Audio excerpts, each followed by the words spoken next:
Hello and welcome to the Via Stoica podcast. I'm Benny. I'm your host for today, and we're going to look at the Stoic quotes. Well, actually, it's not from any of the Stoics that we usually talk about, Marcus Aurelius, Seneca, or Epictetus, or even Zeno.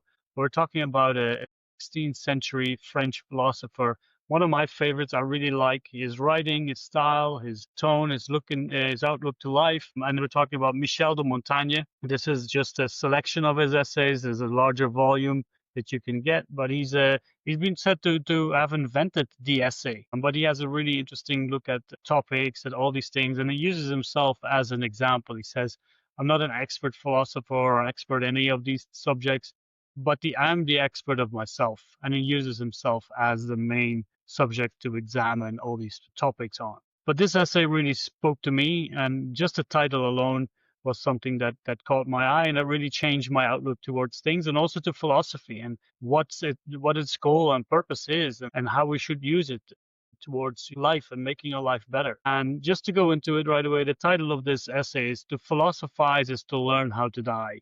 I really enjoy that, and it goes, again, to the core of what philosophy is and how we should use it. And the interesting thing is, he starts this essay with a sentence saying, "Cicero says that philosophizing is nothing other than getting ready to die."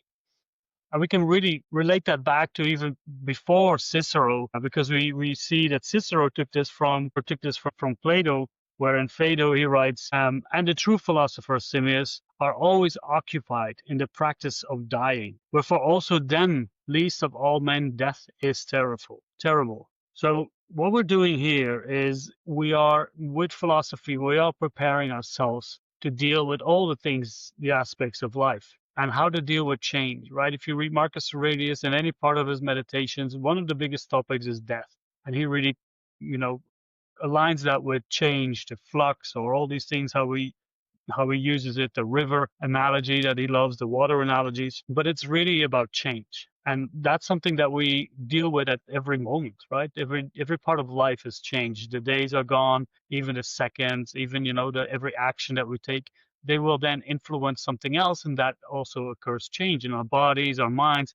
Everything is constantly changing. And these are all small tests for us to prepare ourselves to the ultimate change, we have to learn to say goodbye. And they also say that, being able to die well is a reflection on how well you lived and what your state of mind is. So that's something that's really important to keep in mind when we are looking at the goal of why are we applying this philosophy, or why do I want to philosophize about life, and in what way. It is good to use the more academic way to really nitpick on all the words and see what's happening here and what they're saying there and why they're saying it. But at the end of the day, and if you look at Epictetus and from Zeno as well, it's all about how to put it into practice and how to put it into connection with your life. And when you are going to die, which will happen to all of us, how to deal with it then. And can you die in peace? Have you lived your life in such a way that you can say, this was it, this was enough. I've experienced everything I had to experience, and now it's time for me to go. I don't know about that myself, how I will deal with it, but I've been practicing, and I know from experience and also how I feel that because of the contemplation I've been doing, the work I've been doing around this topic of death, that I have a completely different outlook about it right now. There's not too much fear related to it. There's a sense of peace with it because I know that it's going to happen. And it's also helping me to be more grateful for where I am right now, to try to enjoy and be a little bit more present in the moment and see what's happening now instead of always being stuck at chasing things that are in the future.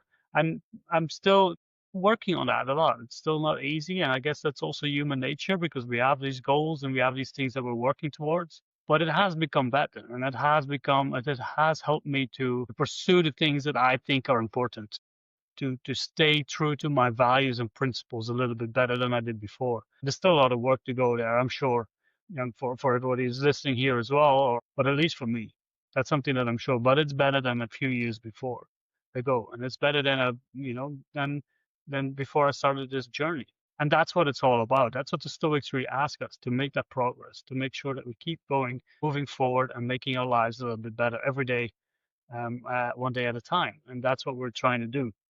So I wanted to read a little bit more from this essay from Michel de Montaigne, because it's really interesting. He says, which is to teach us not to be afraid of dying. That's a good question. If you are struggling with the concept of death, right? First of all, ask yourself, what does it mean to me? What does it mean death mean? Sit with a journal, ask yourself these questions, or maybe ask other people these questions to reflect on and have some kind of mirror to see what really is your view on death. But then also ask yourself, what am I afraid of? Am I afraid of maybe the pain? That was part of what I was struggling with. It's like, okay, this is probably going to hurt, or this is probably going to be suffering, or all of these things, right? And the Stoics teach us, well, even in suffering, you can still be a good person, you can still find that peace and equanimity. I don't know. That's what they say. Right? That's at the end of the day. That's the only moment we can test it. But we will have to deal with loss in our lives as we are alive, and that is also some practice for us to deal with that in the right way, because that'll also be painful. That'll also be difficult and hard. But how we deal with those things are kind of a preparation for that ultimate change, and that's something that we can use to practice, to train, and to improve. And one last thing before we wrap it up, one quote I wanted to add here is where he says, "There is no place where death cannot find us." So even if you are struggling to avoid it, if you are working on making sure that you stay as healthy as possible, you might have the feeling of like, I want to live as long as possible, maybe immortality, whatever that means, it'll find us at one point. So we also don't have to go look for it. We just need to focus on living our lives. If we do that the best way we can, then whenever it finds us, as I think it was Epictetus who said, it'll find a farmer on the field. It'll find a skipper on the water. If you're doing what you're supposed to be doing, and when death finds you, then it'll be good because you've lived the life that you wanted to do. So make sure you don't stop living because of your fear of death, or because that's something that keeps holding you back. Use it as a motivation. Use it to show how precious life is, because we have this limited time. Make sure that when you have your priorities or your goals, that they align with how you want to live and what character of a person you want to be, instead of how you want to look to other people, or how you want to compare to other people, or how you want to make sure that you feel good of having all these external things, these opinions of others. Try to find that peace within. Use death as your guide. Ask yourself, if this was my last day in life, how well have I lived it? And if I get another chance tomorrow, what will I do with it? So thank you again for listening. This was another Stoics quote episode, this time from Michel de Montaigne. We said, to philosophize is to learn how to die. If you have any questions or comments, please leave them in the comments section on YouTube, or in the Spotify, Apple, whatever player you use. And also make sure to like and subscribe. That really helps us grow and find a bigger audience. But again, thank you for listening. And if you struggle with this topic, you can always book a free consultation with us on the vstoica.com website. And you can schedule it whenever you want, and we'll talk about it. And we'll find the first conversations completely free, no strings attached, no nothing. And from there, we can see what options we have and how we can help you in a better way. But for now, thank you very much for listening, and we hope to see you in the next time.